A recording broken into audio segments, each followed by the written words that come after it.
Oke, halo teman-teman. Nah, di video kali ini gue akan membahas alur cerita film Tenggelamnya Kapal Van der Wijk yang dirilis pada tanggal 19 Desember 2013, disutradarai oleh Sunil Soraya dan diproduseri oleh Ram Soraya, diadaptasi dari novel Buya Hamka. Get it when I get back.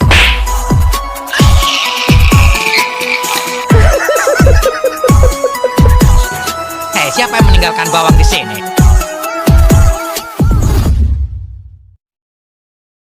Oh, amaan ketua.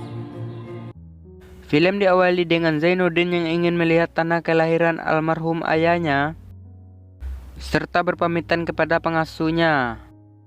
Oh ya, sebelumnya nih ayah dan ibunya Zainuddin ini udah meninggal ya.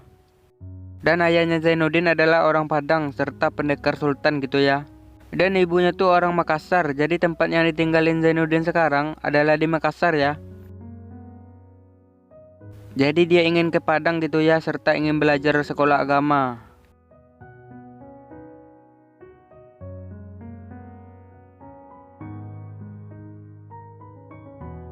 Dan Zainuddin pun numpang nginap gitu ya di rumah keluarga ayahnya.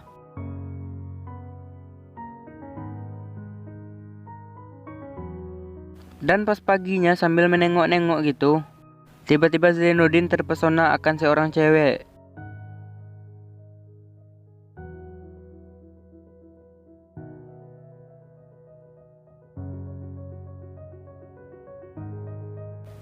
Dan pas setelah pulang pengajian, Zainuddin bertemu lagi dengan Hayati. Dikarenakan Hayati nggak punya payung, Zainuddin pun menawarkan payungnya ke Hayati. Hasinku, hayo ti.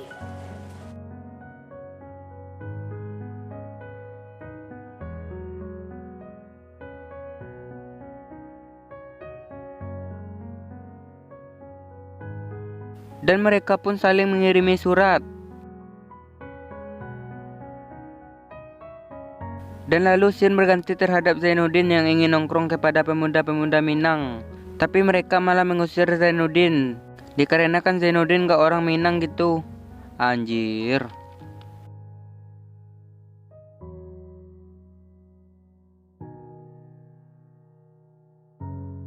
Dan lalu scene berganti terhadap Zainuddin yang mengirimi surat serta menyatakan cintanya kepada Hayati. Lalu pada suatu hari mereka bertemu dan ngobrol gitu. Dan ternyata mamaknya Hayati melihatnya. Dan dikarenakan Zainuddin orang yang gak bersuku, nenek mama Hayati mengambil keputusan serta mengusir Zainuddin dari Batipu. Dan memberitahu Hayati Zainuddin tidak bisa jadi suaminya Hayati, dikarenakan Zainuddin enggak bersuku. Dan Zainuddin pun berangkat. Dan sebelum berangkat ternyata Zainuddin dihampiri oleh Hayati dan menyemangati Zainuddin, serta Hayati bersumpah kepada Tuhan dan disaksikan oleh arwah nenek moyangnya bahwa Zainuddin lah yang akan menjadi suaminya kelak. Dan jika Zainuddin tidak kembali dalam masa 1 tahun atau 2 tahun dan bahkan lebih, Hayati akan selalu menunggu dan akan tetap suci dan bersih hanya untuk Zainuddin. Dan lalu Zainuddin mengatakan, berat sekali sumpahmu Hayati. Dan Zainuddin pun meminta azimat untuk kenang-kenangan gitu.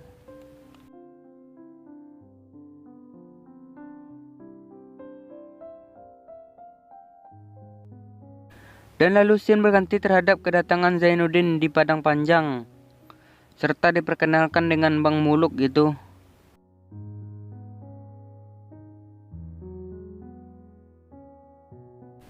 Dan setelah beberapa hari ternyata Hayati didapatin izin berkunjung ke Padang Panjang, ingin menengok pacuan kuda gitu. Dan mengatakan kepada Zainuddin di dalam surat akan bertemu setiap hari gitu. Dan terlihat ya kedatangan Hayati di rumah sahabatnya.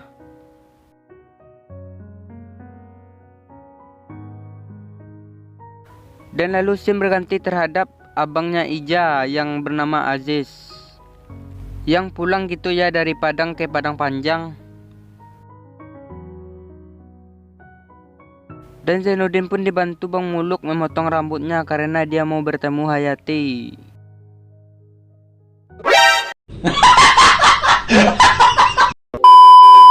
Lalu Hayati disuruh pakai pakaian yang gak muslimah oleh Ija. Awalnya si Hayati enggan memakainya, tapi karena dipaksa oleh Ija, si Neng Hayati pun kayaknya mau-mau aja. Dan si Uda Aziz pun terpesona gitu dengan Hayati. Lalu Sin memperlihatkan keramaian yang akan pacuan kuda. Dan Zainuddin yang culun nengok sana nengok sini yang ingin mencari Hayati. Dan dia pun melihatnya. Dan mereka pun bertemu gitu.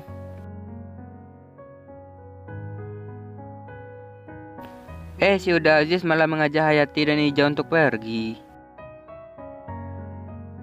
Sad boy. Dan dari kejauhan Zainuddin hanya bisa melihat Hayati gitu.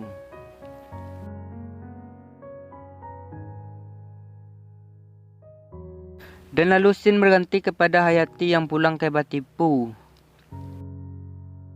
Dan ibunya Aziz tertarik dengan Hayati dan ingin menjodohkannya ke Aziz. Dan lalu para nenek mama Hayati bermusyawarah atas pinangan si Aziz. Dan ternyata Zainuddin juga meminang Hayati dengan mengirimi sebuah surat. Dan dikarenakan Zainuddin orang yang gak bersuku, para nenek mama pun memutuskan untuk menerima pinangan si Aziz.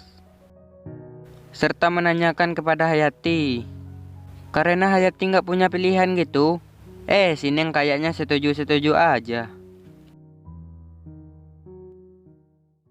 Lalu Sin berganti terhadap Zainuddin yang menerima balasan suratnya yang berisi bahwa pinangannya ditolak.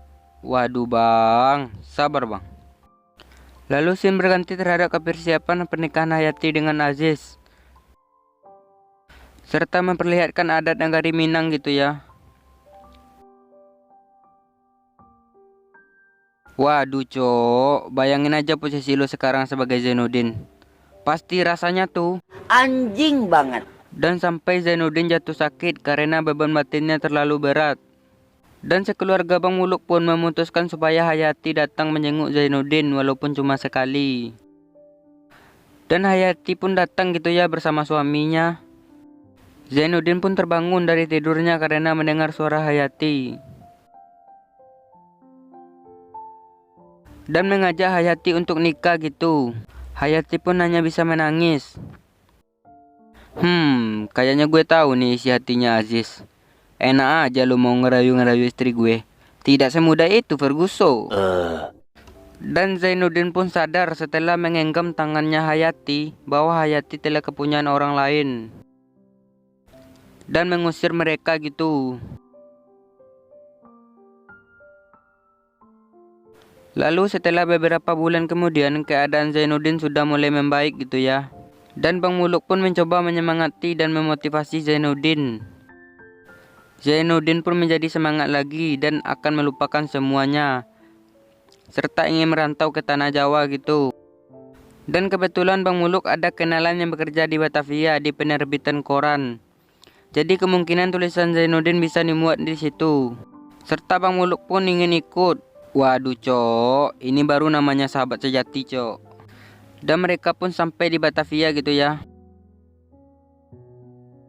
Serta mengagumi poster kapal Belanda Van der Wijk. Dan mereka pun ngontrak gitu ya. Lalu Tuan Iskandar yang punya penerbit koran membicarakan tentang karangan Zainuddin yang akan dimuat di koran.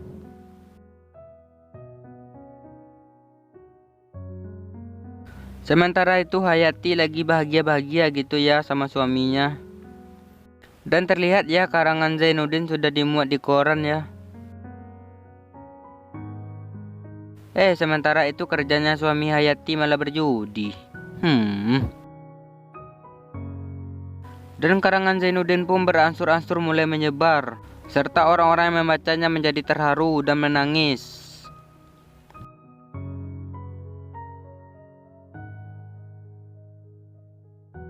Dan sampai karangan Zainuddin dibuatin novel ya.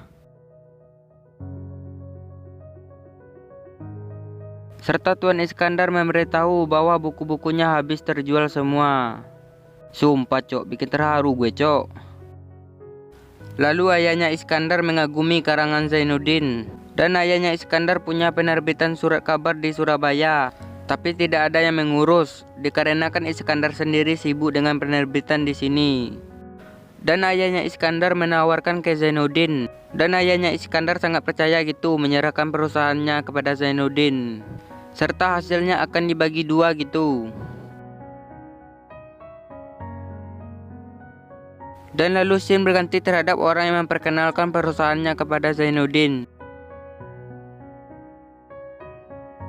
Dan lalu Babang Zainuddin ingin membeli baju gitu. Serta Bang Muluk pun mengajak membeli mobil. Sultan nih. Lalu Sin berganti terhadap Hayati yang didatangi temannya. Dan dikarenakan Hayati sering ditinggal kerja oleh Aziz, temannya Hayati menawarkan sebuah buku untuk menghilangkan kegabutannya. Dan Hayati pun membaca buku tersebut sampai dia tertidur. Dan gak tahu bahwa suaminya udah pulang. Dan udah Aziz pun agak marah karena dia pulang gak disambut gitu. Lalu Hayati dan suaminya pun pindah ke Surabaya. Dan lalu Sin berganti ke Zainuddin yang hendak ingin beli rumah. Waduh, udah sukses nih Babang Zainuddin.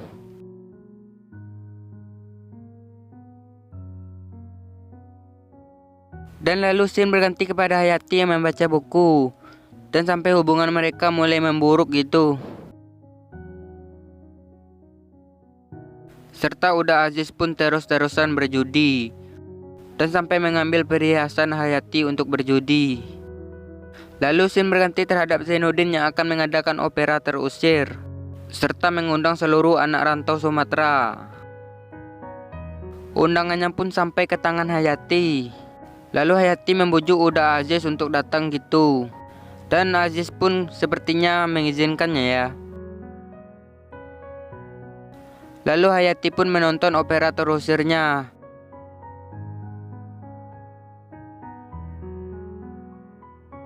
Dan dia pun menangis gitu. Dan setelah operanya selesai, lalu hostnya menunjukkan pengarang cerita terusir. Dan semua orang pun tepuk tangan dengan meriah.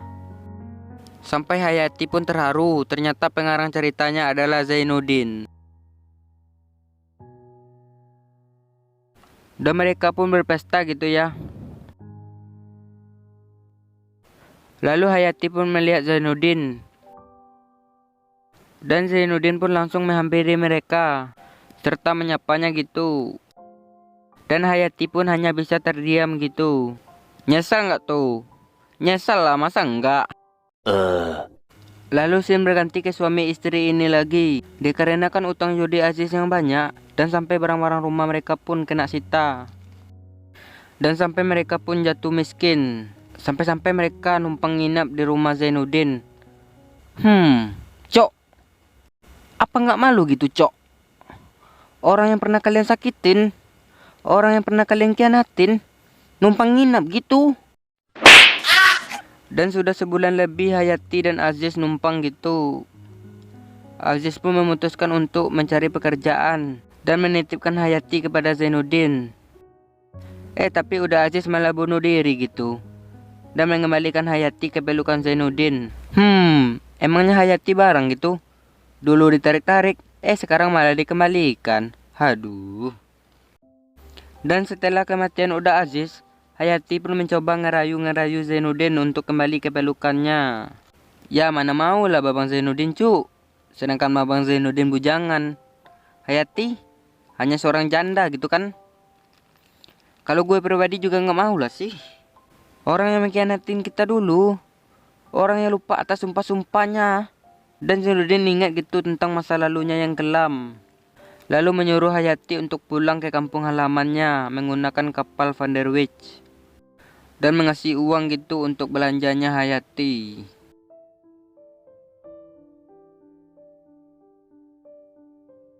Dan keesokan harinya, Hayati diantar Bang Muluk untuk menaiki kapal Van der Wijk. Dan pas di dalam kapal, Sineng memandangi foto Zainuddin. Dan tiba-tiba lonceng peringatan berbunyi, serta semua orang di dalam kapal pun panik gitu. Dan kapalnya pun oleng serta kapal Van der Wijk yang ditumpangi Hayati pun tenggelam. Haduh cok, sini Hayati kayaknya kena karma nih. Sedih juga gue ngeliatnya cok. Dan Zainuddin pun melihat di koran bahwa kapal Van der Wijk yang ditumpangi Hayati tenggelam. Dan Zainuddin pun bergegas gitu, serta mencarinya di rumah sakit. Dan setelah menemukannya, ternyata keadaan Hayati sekarang. Tapi Tuhan berkehendak lain, dan Hayati pun meninggal dunia.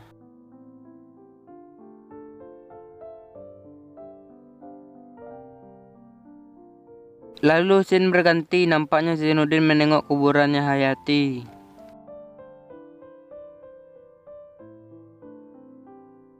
Dan lalu Zainuddin fokus ke karirnya.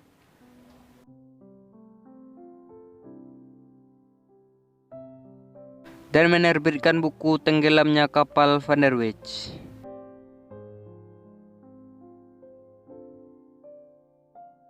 Serta Zainuddin pun membangun rumah yatim piatu Hayati. Ada kata-kata motivasi nih dari Bang Zainuddin yang akan gue sampaikan. Walaupun kalian berkali-kali jatuh, walaupun kalian berkali-kali sedih, jangan pernah untuk menyerah. Kejatuhanmu bukan awal dari kesedihanmu, tapi awal dari kebangkitanmu. Anjay. Dan film pun tamat. Oke teman-teman, film ini mengenalkan begitu kuatnya adat negari Minang ya. Dan gue juga orang Minang ya cok. Dan kalau bahas tentang orang Minang yang akan nikah dengan orang yang gak bersuku, ya bisa-bisa aja sih. Jalannya tuh adalah kawin lari cok. Nani?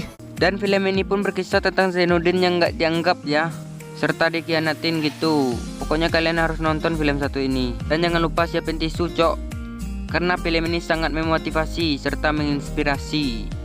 Oh ya satu hal cok, kisah di film ini sangat mirip dengan kisah admin cok.